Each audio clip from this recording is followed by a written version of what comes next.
Halo adik-adik semuanya, terima kasih masih setia menonton video saya. Jangan lupa untuk memahami materi sebelumnya ya, yaitu tentang konsep persamaan dasar akuntansi. Linknya akan saya cantumkan di kolom deskripsi. Selamat menyaksikan, jangan lupa subscribe dan share ke teman kalian. Halo adik-adik semuanya, senang sekali bisa menyapa kalian pada video pembelajaran kali ini. Nah, pada video pembelajaran ini kita akan berlatih bagaimana cara memasukkan transaksi persamaan dasar akuntansi ke dalam tabel persamaan dasar akuntansi. Pastikan sebelum kalian ikut latihan persamaan dasar akuntansi ini, kalian sudah paham tentang konsep persamaan dasar akuntansi. Yang minggu lalu atau pertemuan sebelumnya kita udah belajar. Misalnya akun-akun dalam akuntansi, harta, utang, modal, dan sebagainya. Kemudian mekanisme debit kredit, dan yang terakhir pengaruh transaksi terhadap persamaan dasar akuntansi. Ya, jadi kalian harus paham terlebih dahulu konsep tersebut supaya kita bisa lanjut atau melangkah ke tahap latihan persamaan dasar akuntansi yang akan saya jelaskan. Oke, sudah paham berarti ya? Nah, kalau sudah paham, eh, saya sudah menyajikan di sini sebuah tabel yang masih kosong, dan nanti tabel ini akan kita isi dengan transaksi dalam persamaan dasar akuntansi. Oke, ada beberapa step atau langkah yang harus kalian lakukan sebelum membuat tabel persamaan dasar akuntansi. Yang pertama adalah kalian harus membuat terlebih dahulu identitasnya. Misalnya yang saya buat ini bengkel kebut, itu nama perusahaan jasa ya.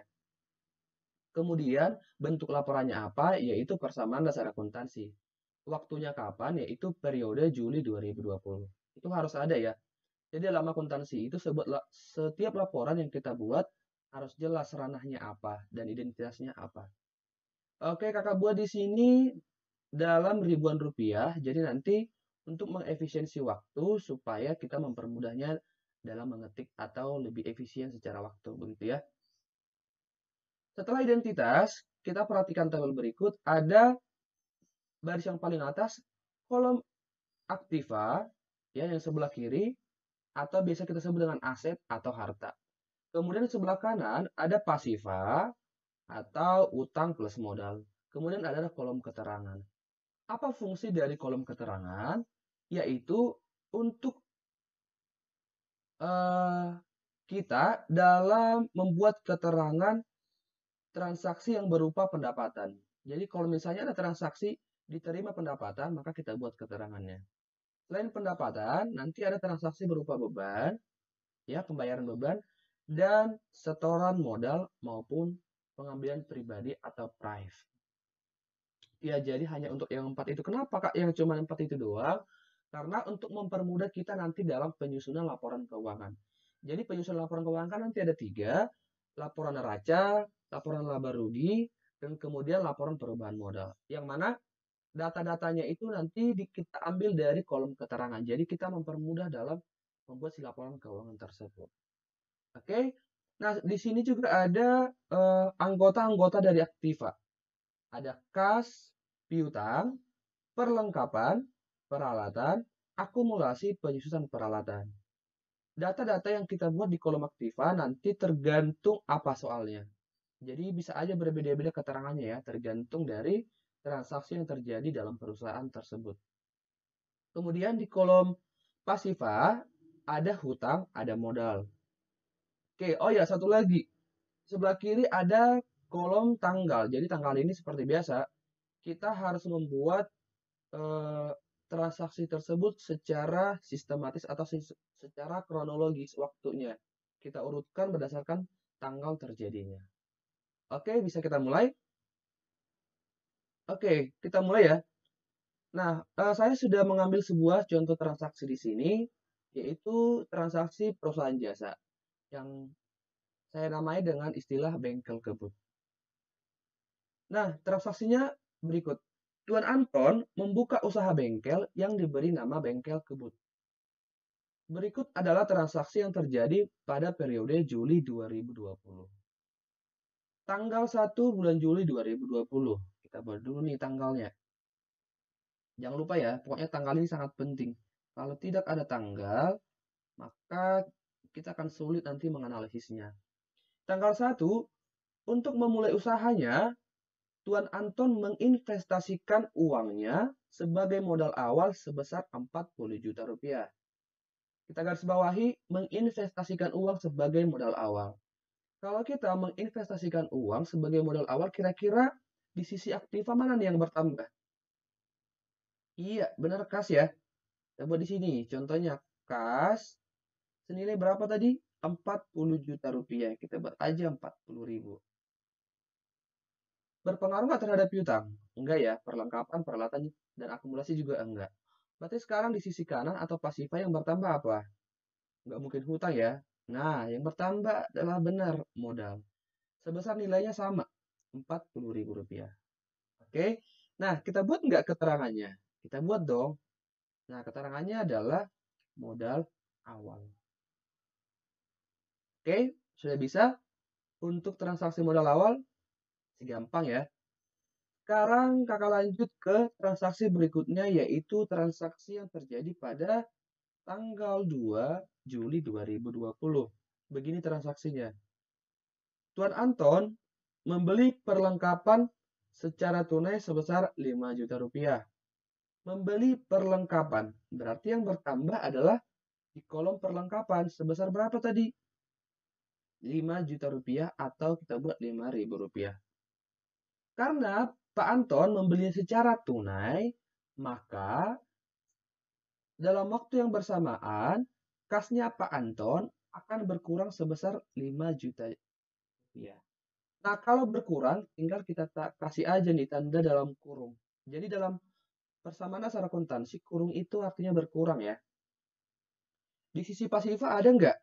Nggak ada ya, karena transaksinya hanya mempengaruhi dua jenis akun, yaitu perlengkapan dan kas. Nah, kalau kita lihat, antara tanggal 1 dan tanggal 2, sudah terjadi perubahan nominal pada masing-masing akun yang dipengaruhinya tadi. Misalnya kas, tadinya 40 ribu rupiah, nah sekarang berkurang 5 ribu rupiah. Maka sisanya berapa? Tinggal kita kurangkan aja, 35 ribu rupiah. Piutang ada nggak? Kalau nggak ada, kita buat strip. Kemudian, atau ini pun boleh sebenarnya, dikosongin aja ya, biar nggak sulit. Perlengkapannya berubah apa enggak? Enggak ya, tetap 5 ribu rupiah. Nah, kemudian ini kita turunkan lagi nih. 40 ribu rupiah. Nah, supaya kalian paham atau supaya kalian mempermudah membedakannya dengan transaksi dengan perubahan nominal, kita buat ini nih. Warnanya kita warnain. Oke, kita lanjut ke tanggal berikutnya. Saya buat di sini tanggal 3 bulan Juli tahun 2020. Transaksinya adalah Tuan Anton membeli peralatan secara kredit sebesar 6 juta rupiah. Jadi, jika membeli peralatan secara kredit, kira-kira ngaruh nggak ke kas? Enggak ya, karena kas itu secara tunai. Piutang? Tidak. Perlengkapan? Tidak ya. Karena yang dibeli adalah peralatan, maka peralatannya akan bertambah sebesar 6 juta rupiah. Oke, ini kosong. Ingat, tadi dia membelinya secara kredit, berarti yang bertambah adalah utang. Kita tinggal ketik aja. Utangnya bertambah sebesar 6 juta rupiah. Kita perlu nggak isi kolom keterangan? Nggak usah ya, karena di samping yang sudah kita bilang di awal tadi. Nah, sekarang terjadi perubahan pada nominal masing-masing akun. Kita buat lagi seperti yang tadi kita selisihkan ya. Nah, di sini kita buat nih. Kas masih tetap 35 juta rupiah. Ini juga masih tetap 5 juta rupiah. Nah, peralatan nih. Yang tadi 6 juta rupiah. Kemudian, utang 6 juta rupiah. Dan modalnya 40 juta rupiah. Ingat, setiap terjadi perubahan nominal pada transaksi, kita harus mengecek sisi aktiva dan pasifanya. Apakah nominalnya masih sama ataukah tidak? Kalau nanti nominal akhirnya tidak sama, berarti dia nggak balance ya, atau tidak seimbang. Kita lihat di sisi aktiva nih. Kas 35.000, perlengkapan 5.000, peralatan 6.000. Berarti kalau kita tambahkan 46.000 ya. Yang sebelah kiri. Yang sebelah kanan pasifa, utang 6.000, modal 40.000 rupiah. Sorry, 40 juta rupiah atau 40.000 kalau kita singkat ya.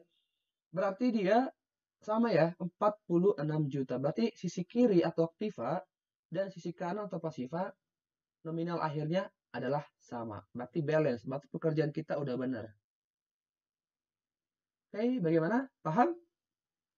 Oke, kita lanjut lagi ya. Transaksi yang berikut adalah transaksi yang terjadi pada tanggal 6 Juli 2020. Nah, transaksinya adalah Tuan Anton membayar sewa toko untuk bulan Juli sebesar 1 juta rupiah. Nah, kira-kira kalau Pak Anton membayar sewa toko untuk bulan Juli, nah itu kan termasuk beban ya. Berarti kalau kita membayar sewa toko, yang kira-kira yang berkurang apa kita? Iya benar ya, kas sebesar tadi 1 juta rupiah atau 1.000 rupiah. Jangan lupa, berkurang itu kita buat dalam tanda kurung. Oke, kalau kas kita berkurang, otomatis yang berkurang apa lagi? Modal ya. Nah, modal kita juga berkurang nih. Sebesar nominal yang sama. Kita buat di sini 1 juta rupiah atau 1.000 rupiah. Nah, oke. Kita buat nggak kolom keterangannya? Iya, kita buat ya. Keterangannya adalah beban sewa toko. Oke. Nah, di sini juga udah terjadi perubahan transaksi setelah tanggal 6. Maka kita buat nih, nominalnya berapa lagi? 35.000 kurang 1.000 rupiah. Maka dapatlah dia 34.000 rupiah. Oke, ini juga turun. Nih, sama ya. Nilai akhir dari masing-masing akun harus kita turunkan semuanya. Supaya mempermudah kita dalam mengecek apakah sisi kiri atau aktiva sudah seimbang dengan sisi kanan atau pasifanya. Oh ya, ini salah nih. Maaf. 1.000 rupiah ya. Oke, ini 40.000 kurang 1.000. Gampang ya? 39.000. Iya. Oke, tinggal kita lihat lagi, nak. Nih, kita cek lagi nih. Kita kasih warna kuning. Biar gampang. Sisi kiri pasti udah sama dengan sisi kanan. Karena tadi perubahannya sama. Atau untuk memastikannya kita cek nih. 34 tambah 5 tambah dengan 6. Oke, 34 tambah 5, 39, 45 ya. Artinya juga sama, 6.000 tambah 39.000, berarti 45.000. Sama ya. Kita lanjut ke transaksi berikutnya, yaitu tanggal 8 Juli tahun 2020. Apa itu transaksinya? Transaksinya begini. Tuan Anton mengerjakan sebuah pekerjaan yang nilainya sebesar 500.000 rupiah. Nah, dengan rincian 300.000 diterima tunai dan sisanya diterima di kemudian hari. Menyelesaikan sebuah pekerjaan yang 300.000-nya diterima tunai. Berarti kita tambah nih di sini kasnya nih. Karena diterimanya 300.000. Nah, berarti di sini kita buat kalau 300.000, 300 perak lah di sini ya. Nah, oke. Kemudian karena dia masih punya sisa 200.000, berarti piutangnya juga nambah dong. Sebesar 200.000 rupiah. Nah, ini kosong karena tidak ada, kosong. Kemudian nanti modalnya bertambah sebesar penjumlahan kas dengan piutang, yaitu sebesar 500.000 rupiah. Oke, kita buat nggak ini keterangannya? Iya, kita buat ya, yaitu pendapatan jasa. Kenapa pendapatan jasa? Karena ini adalah perusahaan jasa. Karena bengkel ya. Nah, kemudian kita selisihkan 34.000 ditambah 300. Berarti 34.300. Ini juga turun. 200. Ini turun 5.000. Ini juga turun 6.000. Nah, ke sini nih. Ini juga turun 6.000. Ini juga kita tambahkan. Berarti ini 39.500. Oke. Jangan lupa kita kasih warna lagi biar mempermudah kita dalam membedakannya dengan transaksi. Oke, kalian boleh cek di rumah apakah nominalnya ini sama, ya. Tapi dari pengerjaan kita kalau sudah betul tanpa mengecek pun sebenarnya udah pasti benar kalau kita udah mengerjakannya dengan tepat atau benar. Kita lanjut ke transaksi tanggal 10 Juli tahun 2020. Transaksinya adalah Tuan Anton melunasi utang per tanggal 3 Juli 2020. Tanggal 3 Juli tadi utangnya bertambah sebesar Rp6.000. Tanggal 10 dilunasi. Kalau kita melunasi utang, otomatis kita melunasinya pakai kas. Berarti utang kita, kas kita berkurang sebesar Rp6.000. Kita buat tanda kurung ya. Ini tidak ada kosong, kosong, kosong. Kemudian utang kita otomatis juga berkurang karena udah kita lunasi sebesar Rp6.000. Oke, di kolom keterangan tidak usah kita isi karena ini berupa pelunasan utang. Sekarang saldonya berubah nih. 34.300 berkurang 6.000, jadinya 28.300.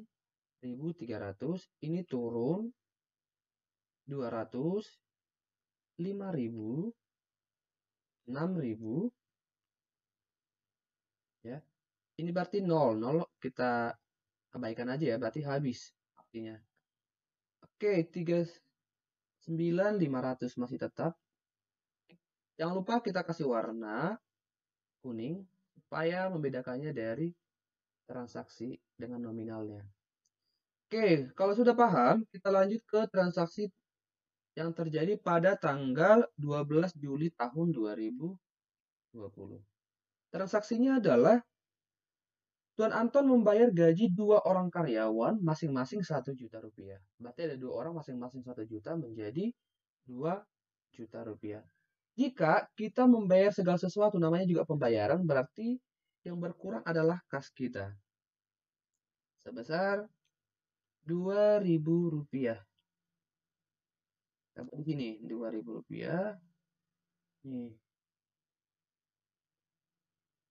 Oke. Kemudian selain kas yang berkurang, kira-kira apa lagi yang berkurang? Iya, modal ya. Karena uangnya pasti berkurang berupa kas dan modal sebesar Rp2.000. Nah, oke, jangan lupa kita kasih kolom keterangannya adalah beban gaji karyawan atau beban gaji juga boleh.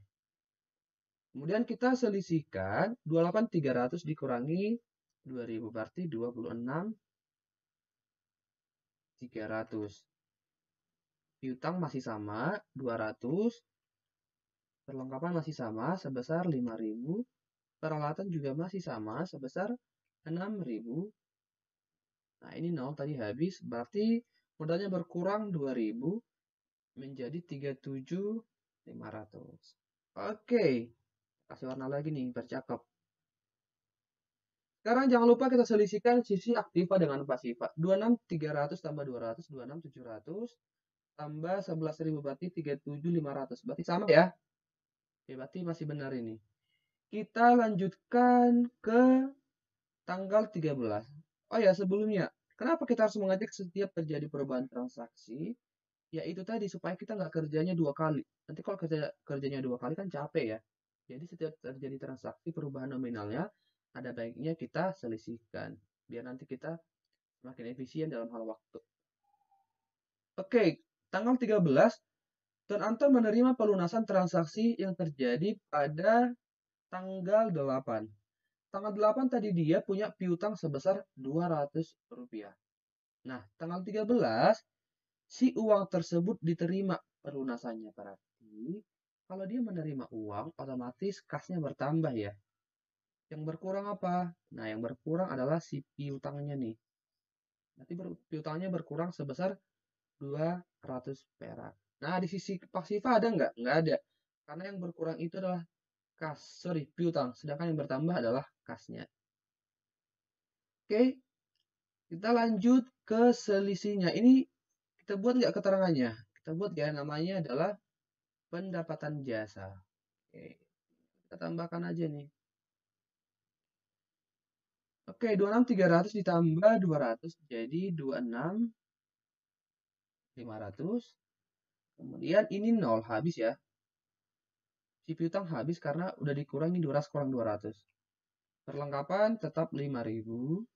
Peralatan juga tetap 6.000. Nah, si modal juga tetap 37.500. Nah, sekarang kita cek apakah sisi aktiva dengan pasiva masih sama apa tidak. 26.500 tambah 5.000 tambah 6.000. Sama ya, 37.500. Sisi kanan juga 37.500. Berarti masih benar pekerjaan kita. Kita lanjut ke tanggal 15 Juli tahun 2020. Nah, apa itu transaksinya? Transaksinya adalah Tuan Anton membayar beban utilitas. Nah, beban utilitas itu kayak telepon, air, dan listrik sebesar Rp600.000. Ingat, segala sesuatu yang berupa transaksi pembayaran otomatis kasnya akan berkurang. Tadi berkurangnya sebesar berapa tadi ya? Rp600.000. Nah, tinggal kita buat aja nih. Berkurang sebesar 600. Gimana, gampang kan? Oke, selain kas, apa lagi yang berkurang? Pasti modal dong, karena dia mengurangi modal transaksinya. Karena berupa pembayaran. Kita tinggal buat aja. Sebesar Rp600. Oke, karena ini termasuk beban, maka di kolom keterangan kita buat beban utility atau beban utilitas. Sama ya. Jangan lupa kita selisihkan. Kasnya berkurang 600, berarti ini sisa dari kas adalah 25.900. Benar ya? 26.500 dikurangi 600. Ini 0 habis piutang. Perlengkapan masih sama, tetap 5.000. Peralatan tetap 6.000. Nah, ini yang berkurang si modal. Modalnya berarti ini sisa 36.900. Oke, kita cek apakah benar penjumlahannya ini. Isi aktivanya 25.900 ditambah 5.000 tambah 6.000 berarti 36.900. Oh iya benar ya. Sisi kanan juga pasifanya 36.900. Oke deh. Kita lanjut ke tanggal berikutnya, yaitu tanggal 19 Juli tahun 2020. Transaksinya begini. Tuan Anton menyelesaikan sebuah pekerjaan yang pembayarannya diterima tunai sebesar Rp400.000.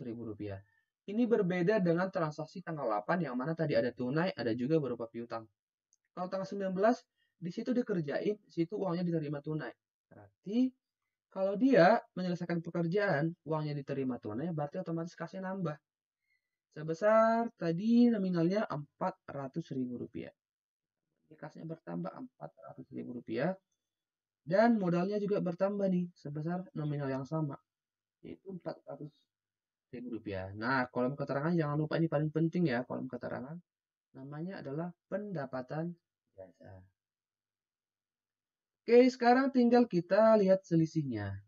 25.900 ditambah 400 berarti 26.300. Ini habis piutang. Ini tetap si perlengkapan 5.000. Peralatan 6.000. Oke. Modal juga bertambah nih. 36.900 tambah 400 berarti 37.300. Oke, tinggal kita lihat sisi aktiva dan pasiva apakah masih sama. 26.300 ditambah 5.000 ditambah 6.000. 11.000 ditambah 26 berarti 37 tambah 300 37.300. Nah, di sisi kanan masih sama ya 37.300. Berarti pekerjaan kita so far so good. Masih benar ya.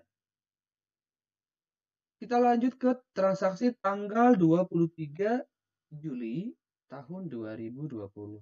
Transaksinya adalah Tuan Anton mengambil uang perusahaan untuk keperluan pribadi atau ini kita sebut dengan istilah private ya atau private. yaitu sebesar 1 juta rupiah. Nah, kira-kira nih, kalau misalnya perusahaan ngambil uang perusahaan, sorry, kalau misalnya Tuan Anton ngambil uang perusahaan, berarti uang perusahaan berkurang ya, berupa kas, sebesar tadi 1 juta rupiah. Kita buat dalam kurung, kalau berkurang jangan lupa, 1.000 rupiah, ini tidak ada, kemudian modalnya berkurang, sebesar nominal yang sama, yaitu 1 juta rupiah, atau kita singkat menjadi 1.000 rupiah. Ini keterangannya jangan lupa, price. Oke, sekarang tinggal kita selisihkan aja, teman-teman. 26.300 dikurangi 1.000. Menjadi 25.300. Piutang 0 habis. Kemudian ini 5.000 sama. Si peralatan juga sama, tetap 6.000. Akumulasi belum ada, utang tadi habis. Modalnya berkurang 1 juta atau 1.000 menjadi 36.300. Oke, jangan lupa setiap terjadi perubahan nominal atau transaksi, kita selisihkan. 25.300 tambah 5.000 tambah 3.000. Sama ya, 36.300. Nah, di sebelah kanan juga sama, 36.300. Oke, kita lanjut ke transaksi tanggal berikutnya, yaitu tanggal 26 Juli tahun 2020. Transaksinya begini. Perlengkapan yang tersisa sebesar 2 juta rupiah. Kalau kita lihat tanggal 23, sisa perlengkapannya tadi adalah 5.000 rupiah. Sekarang, di tanggal 26 berkurang katanya sebesar, sisanya adalah 2.000 rupiah. Berarti supaya 2.000 rupiah, maka si 5.000 rupiah ini harus dikurangin berapa? Kira-kira gitu ya. Supaya 2.000 rupiah kita kurangi sebesar 3.000 rupiah. Oke. Otomatis selain si perlengkapan yang berkurang, modalnya juga berkurang. Sebesar nominal yang sama, yaitu 3.000 rupiah.